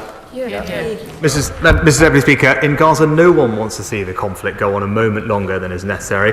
We support a ceasefire, but it must be a sustainable ceasefire that will last, and that's what we'll continue to work to bring about. Alexander Stafford. Thank you very much indeed, Mr. Deputy Speaker. I congratulate the Prime Minister for his right to act with force, determination and firepower against the Houthi terrorists to protect international shipping and keep the Red Sea shipping lanes open. With the recent deal between Ethiopia and Somaliland opening up the real possibility of international and regional recognition of Somaliland as an independent country, which would help enable stability at the Horn of Africa, the southern end of the Red Sea and the Gulf of Aden. Does my right honourable friend agree with me that the UK should follow Ethiopia's example and start the process to recognise Somaliland as a sovereign independent country? Well, can I thank my honourable friend for his support of our action, and he'll know that the Foreign Office and ministers are regularly engaged with our partners in Africa, and what we want to do is bring prosperity and security to the region, and we'll continue to dialogue with everyone to make sure that that happens. Valerie Vaz. Having been born in Aden, I'm obviously saddened that the democratic and humanitarian crisis in Yemen over the last 9 years hasn't provoked such an active response against the Houthis. But could I ask the Prime Minister who advised him not to come to Parliament, and how will he ensure that the peace agreement in Yemen is actively and vigorously monitored and pursued? Well, Mr. Deputy Speaker, as I said, we support the Saudi-Houthi negotiations and the deal that was announced in December by the UN Special Envoy on Yemen. It would urge the Houthis to stop jeopardising the best chance of peace in Yemen in years and engage constructively with that so we can expand the benefits that the truce has brought to the Yemeni people. Of course, we need to see progress from them on that, and once that is done, then hopefully all of us can look forward to a brighter future for the Yemeni people. David Jones. Mr. Deputy Speaker, there are credible reports that the Houthis who launched missiles at HMS Diamond and the ships of our American allies were trained in their use in Iran by the Islamic Revolutionary Guard Corps. The IRGC is therefore a direct threat to our servicemen and women, just as it has for many years been a threat to British citizens on the streets of the United Kingdom. I've heard what my right honourable friend has said about the sanctions that have been applied to the IRGC, but could I urge him that now is the time to proscribe the IRGC as a terrorist organisation, because that is what it is. Well, Mr. Deputy Speaker, as I said, I agree with my honourable friend about the destabilising influence of the Iranian regime. We will continue to work constructively with our allies to ensure that we can protect not just our citizens at home, but reduce and degrade Iran's ability to destabilise the region further. Dame Neil Griffiths. Thank you very much indeed, Mr. Deputy Speaker. Well, I very much welcome the Prime Minister's announcement on funding for Ukraine and the UK-Ukraine Security Cooperation Agreement, which, in line with the NATO Ukraine Commission's programme, focuses now on increasing Ukraine's defence industrial base and ensuring that they can provide long-term assistance against Russia's aggression. So can you tell us what discussions he had with President Zelensky about exactly how we will be involved, both government and UK manufacturers, in implementing that in full? I thank the Honourable Lady for her question. I think she's absolutely right about the necessity of doing that. It was a feature of our conversations last week, but also we facilitated a visit by some of our leading defence companies to Ukraine at the end of last year to further the cooperation between our two countries, and there's a path forward to see how we can build that, to build the defence industrial base in Ukraine to help them defend themselves in the future. Nashar. Thank you, Mr Deputy Speaker. I first associate myself with all the comments made by the Prime Minister and the Leader of the Opposition in the commitment to root out anti-Semitism. It is unacceptable for British Jews to be held responsible for the actions of Israel as a government, and for the idea that British Jews can have any effect there with the Israeli Prime Minister or with his cabinet. In the same vein, Mr Deputy Speaker, it is also true with the rise of Islamophobia. And it really has been a new low and a new painful blow today for the Prime Minister to say to a British Muslim in this House, a member of Coventry South, that she should tell Hamas and Houthis to stop doing what they're doing. That is an Islamophobic trope, Mr Deputy Speaker. Maybe the Prime Minister will reflect, withdraw and take the opportunity to show leadership and apologise. Coming back to the question, Mr Deputy Speaker, the government itself... Question. I'm going to take it at that, please. Now, I would say to the Honourable Lady, I have said to all members consistently not to conflate these conflicts, and when they are calling on the UK to de-escalate tensions, to recognise that the people who are causing these situations in the first place is the Hamas terrorist organisation and the Houthis, and it's got nothing to do with anything else other than to recognise the instigators of this violence and illegality and make sure that that is uppermost in everybody's minds when we have these conversations about the best way to respond. Now, can we really focus on the question, please? Mary Kelly-Foy. Mr Deputy Speaker, only a handful of MPs have had the chance to scrutinise the Foreign Secretary since his appointment last year. In fact, news presenters have had more opportunities to scrutinise him than we have. Parliament is supposed to be sovereign, and we must be able to scrutinise major decisions like last week's airstrikes. So what steps is the Prime Minister taking to ensure that we in this House can scrutinise the Foreign Secretary and debate and vote on military action? Mr Deputy Speaker, my honourable friend has made regular statements over the past couple of months about foreign affairs. I am here answering questions about the actions last week, and the Procedure Committee is actively looking at how we can ensure proper accountability and scrutiny, as indeed I gave evidence on that particular topic at the Liaison Committee in December. Vera Hobhouse. Deputy Speaker, we must support the recognised Yemeni government, not least by helping them to address the huge problems of malnutrition and hunger. The government has slashed aid by almost £200 million. Now, he has already answered several questions on humanitarian aid, but can I ask him directly, will he reverse the cuts to the aid budget in order to address the human suffering in Yemen, which only fuel the success of the Houthi terrorists? I was proud that we hosted a food security summit, which was warmly welcomed by vulnerable countries last year. But perhaps the Honourable Lady could tell the House how she would propose to pay for the £5 billion increase in the aid budget that she is proposing. Rachel Maskell. Thank you, Mr Deputy Speaker. While the Prime Minister has clarified that the strikes in Yemen are disassociated with Gaza, the Iranian ARC has drawn a different conclusion, not least as the strikes took place on the same day as the ICJ case brought by South Africa. We know the only way forward is de-escalation in the light that assaults continue in the Merchant Navy and assaults in Gaza continue also over the weekend. When will he condemn the attacks by Israel on civilians and call for an immediate ceasefire.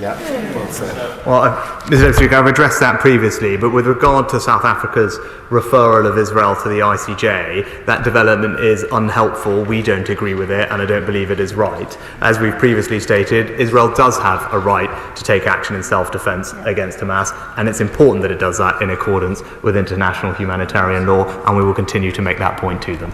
Richard Bergen. Thank you, Mr. Deputy Speaker. We're now in a very dangerous moment where the war in Gaza risks spreading into a much wider and even more deadly war across the Middle East. There is a real risk our country finds itself in yet another war in the Middle East that it cannot get out of easily. To avoid any wider war, don't we now need an emphasis on de-escalation and diplomatic efforts? And doesn't the need to seek such a wider diplomatic solution make it more urgent to be pushing for a ceasefire in Gaza? Mr. Deputy Speaker said no one wants to see the conflict in Gaza go on a moment longer than is necessary. We support a ceasefire, but it must be a sustainable ceasefire that will last. And that means Hamas no longer in power in Gaza, no longer able to threaten Israel with rocket attacks and other forms of terrorism. And Hamas simply does not represent the Palestinian people's legitimate aspirations. Kevin Brennan. Thank you, Mr. Deputy Speaker. Some in the House may recall that one of my constituents was held captive by the Houthis for 5 years simply for being in possession of a British passport. I'm glad, and the House will know that we were able to get him safely returned. So we should be under no illusions about the nature of the Houthis. But can I re-emphasise the importance of minimising any civilian casualties in any action that the UK is involved with? And can he impress that not only upon our highly professional armed forces, but also upon our partners in any actions that are taken by the UK? I can give the Honourable Gentleman that assurance, and again, our initial assessment is that we were successful in minimising civilian casualties in this case. Richard Ford. Thank you, Mr. Deputy Speaker. There are times when a government needs to take military action without the approval of Parliament, including for operational security or for the element of surprise. But last week's strikes were signalled very plainly in the media. The strikes could have been debated, voted on and supported by this House in advance of action. Tomorrow I will table a bill which will require parliamentary approval for the engagement of UK armed forces in armed conflict, even if it is retrospective. Will the Prime Minister support it? As I said, it was necessary to act with speed so that we could allow our armed forces to maintain the vital security of their operations and ensure the effectiveness. I believe that is in accordance with the Convention on the Deployment of Military Force, and as I said previously, we must maintain the prerogative powers that allow the executive to act in such emergencies, but I'm here in Parliament to explain the action in full and take responsibility for it. Alex Sobel. Thank you, Mr. Deputy Speaker. The Prime Minister earlier in the statement stated that the Houthis were aided by Iranian military intelligence assets to target British shipping.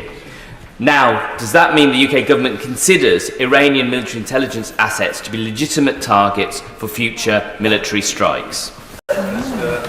So what I said was that we agree with the US assessment that Iran has supported Houthi attacks and providing intelligence in a general sense to enable Houthi targeting of vessels. I've talked already about the destabilising influence of Iran in the region and indeed the threat it poses to the UK, which is why we have taken significant and decisive action to protect ourselves against it and will continue to work with our allies to restrain their malign influence.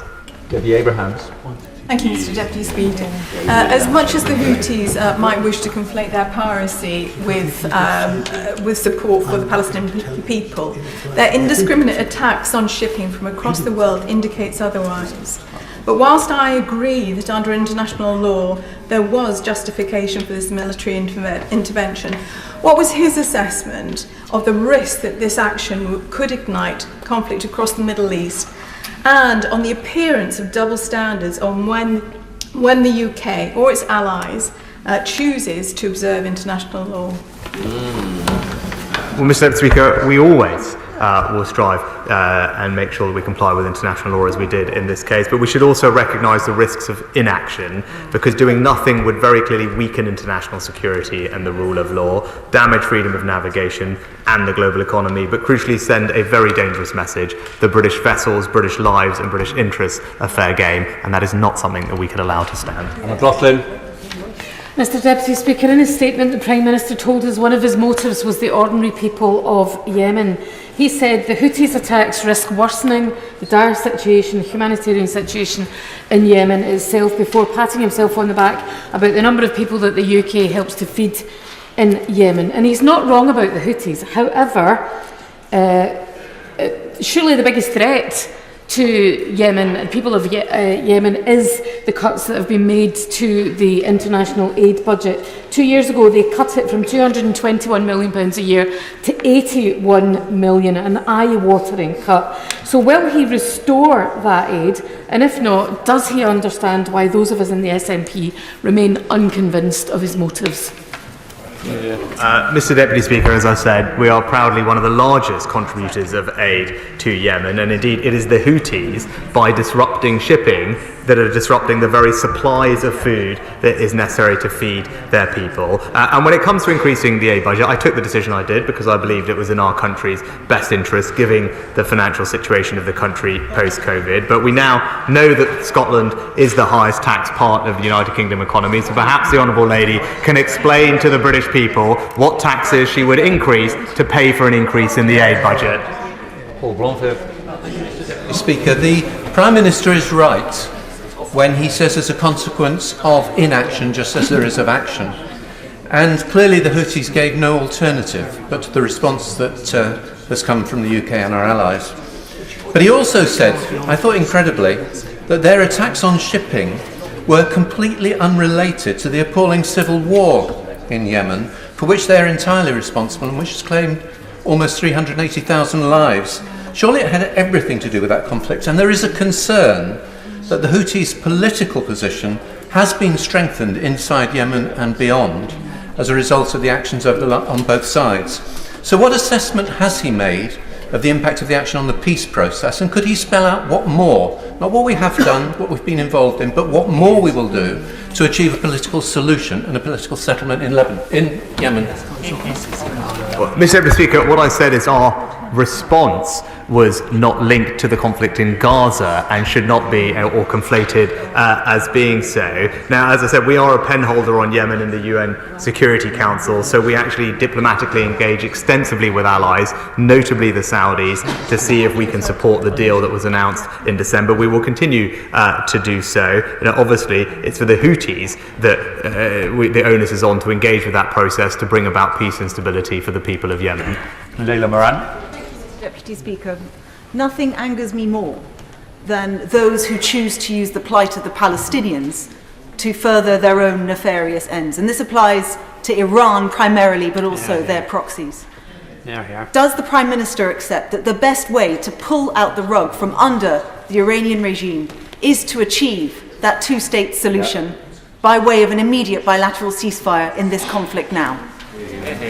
As I've said previously, we do support ceasefire, but it must be sustainable, and that means multiple things have to happen for it to be so. And as I said previously, we remain committed to a two-state solution, because I believe in a future, as does this government, and I think this House, where Palestinian and Israeli people can live side by side in peace and security, and everyone can live their lives with dignity and opportunity. That is a future that we are striving to build.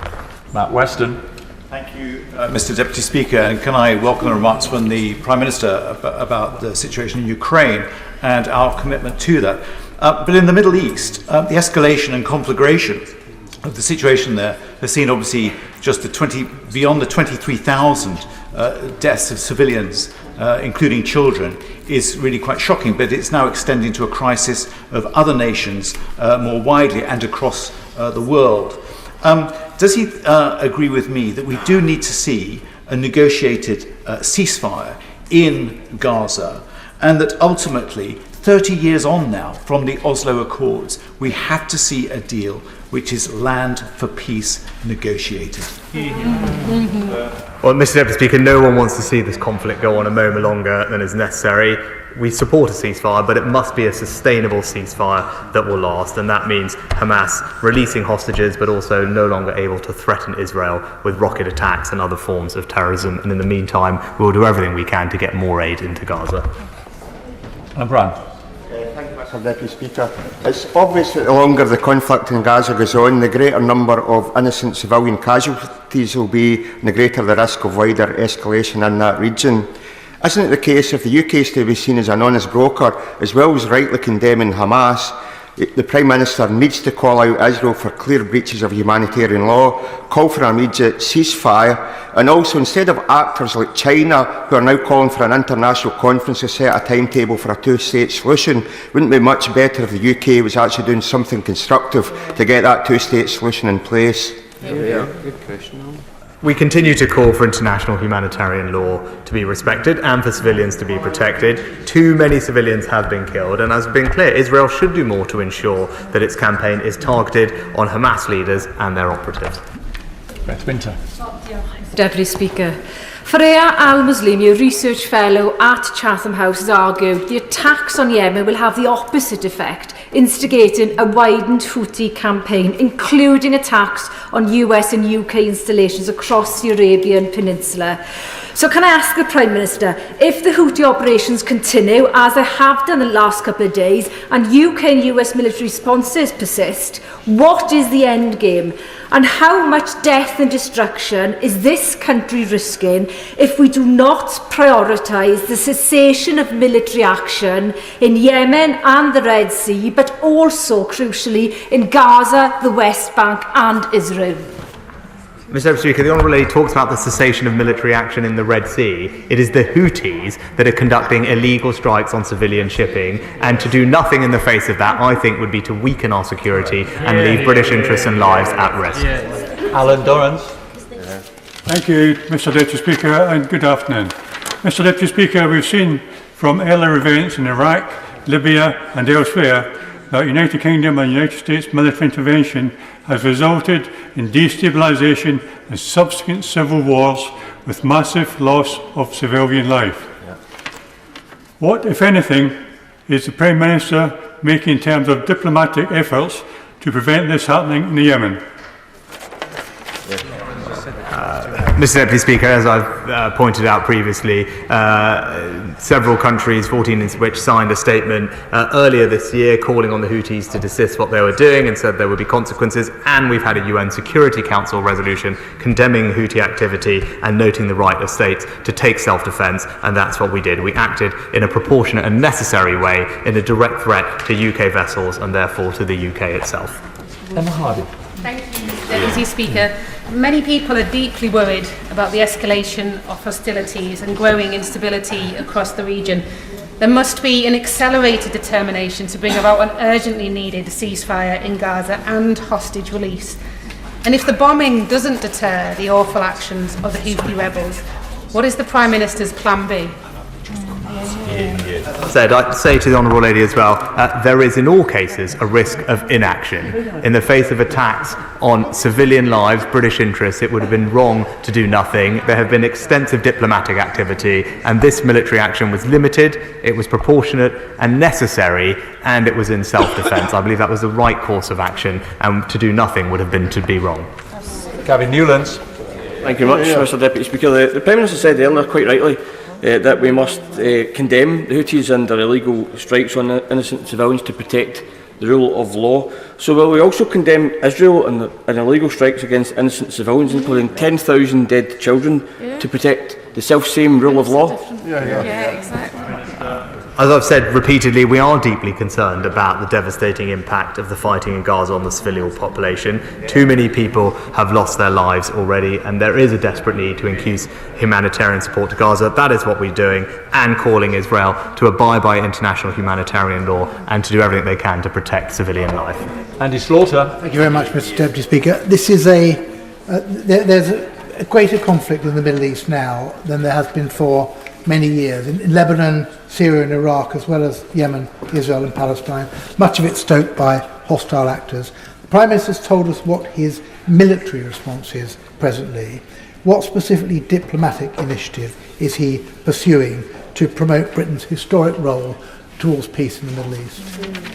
Well, the honourable gentleman will know I was one of the first foreign leaders to visit the region after the attacks and meet with all the leaders from across the region, including all the Arab states and President Abbas from the Palestinian Authority. And we are working with them to make sure that they have the capability for a post-Gaza future and how best to deliver that, as well as working with other Arab partners about increasing the supply of aid in and working towards a more peaceful long-term future. Christine Jardine. Thank you very much, Mr Deputy Speaker. The Prime Minister is right to point to the consequences for all of our constituents of these direct attacks on shipping by the Houthi. He's also right to talk about the dangers of inaction. But can I add my voice to those today who have pointed to our inaction in this place towards the Iranian Revolutionary Guard? And we see the malign hand of Iran throughout the Middle East now, creating situation after situation. So does the Prime Minister not think that the time has come to prohibit the Iranian Revolutionary Guard and describe them as a terrorist organisation? Well, Mr Deputy Speaker, we don't comment on prescription decisions, but I agree with the Honourable Lady that the behaviour of the Iranian regime, including the IRGC, does pose a significant threat to the safety and security of the UK and our allies. That's why we've sanctioned over 400 individuals, including the IRGC in its entirety. We've passed new laws like the National Security Act, which give us the powers we need to keep us safe, and we will continue to work closely with allies to make sure we implement the most effective ways of reducing Iran's malign influence in the region. Final question, Jonathan Edwards. Deputy Speaker, the Prime Minister has emphasised throughout the debate that it was not an act of escalation, but surely the key determinant of that is how the action is perceived by forces in the Middle East and the wider Arab population. Saudi Arabia, Turkey, Jordan and Egypt, countries we would not describe as anti-Western in any way, have all expressed varying degrees of concern. Is he not worried at all that many of the key players in the region view the military action as escalatory? I don't believe that we can outsource our foreign policy to the perception of what other countries might have, and we should recognise the risks of inaction. To do nothing, as I said, would be to weaken international security and the rule of law. It would further damage freedom of navigation and the global economy, including those for British families here, and crucially, to do nothing would send a dangerous message that British vessels, British interests and British lives are fair game, and that would be completely unacceptable, and that is why it's right that we acted. I'd like to thank the Prime Minister for his statement today and responding to questions for just 5 minutes short of 2 hours. Thank you very much. Point of order, Zara Sultana. Order, Mr Deputy Speaker, and in line with the House's rules, I informed the member in question that I would be referencing him. In the previous statement, the member for Brigg and Goole implied that I had just, and I quote, given a free pass to the terrorists who carried out the October the 7th attack. Mr Deputy Speaker, that claim is grotesquely untrue. My question to the Prime Minister in no way had that implication. I was calling for a de-escalation in the region and for an immediate ceasefire, and his accusation is absolutely untrue. In this House and elsewhere, I have repeatedly condemned the actions of Hamas and called for the release of all hostages. Moreover, the member's gross accusation is playing to a racist trope, implying that because I am a Muslim, I support Hamas. So with rising Islamophobia and racist tropes asking British Muslims to prove their loyalty, can I ask you for guidance on how to get a full retraction and apology from the member for Brigg and Goole? Further to that point of order, Andrew Percy. As loath as I am to engage in this silliness, let me be absolutely clear. Let me be absolutely clear to the Honourable Lady. Not only did I not reference her, I have on numerous, if she would let me, if she'd listen to the response, on numerous occasions I have said too many people have failed to call out what I think is unacceptable. I've said that before. I'm not going to stop saying that I think people have given a free pass on occasions to behaviour and have not dealt with this with a fair hand. That is an open point of debate. I have called people out on my own side for that. If she could sit here and listen to me, it has absolutely nothing to do with the thing. But I don't want to engage in this silliness. So I will say to the Honourable Lady, I have absolutely no intention of inferring at all that she is in any let me respond, that she is in any way in support of any of that. I'm sure she isn't. I never said that. I would never say that. But I'm also, Mr Deputy Speaker, not going to not say what I think on issues in this House and call out what I think is on this issue too many people in this place giving a free pass to one side whilst not acknowledging the horrors that the other side suffered. Thank you. I'm going to allow that on both sides to stand on the record. Leila Moran, point of order. On a point of order, Mr Deputy Speaker, I'd like to seek your guidance on the Parliamentary Convention regarding the deployment of UK armed forces for armed conflict. The Prime Minister...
on the soundtrack of our lives. His awards and recognitions comprise Rock and Roll of Fame, Songwriters Hall of Fame, Grammy Lifetime Achievement winner, and I could go on and on. With Chick, he pioneered the musical language, and with the We Are Family Foundation, He promotes cultural diversity and empowers young people globally through its acclaimed youth leadership, storytelling, and mentoring program. His impact extends far beyond his musical genius.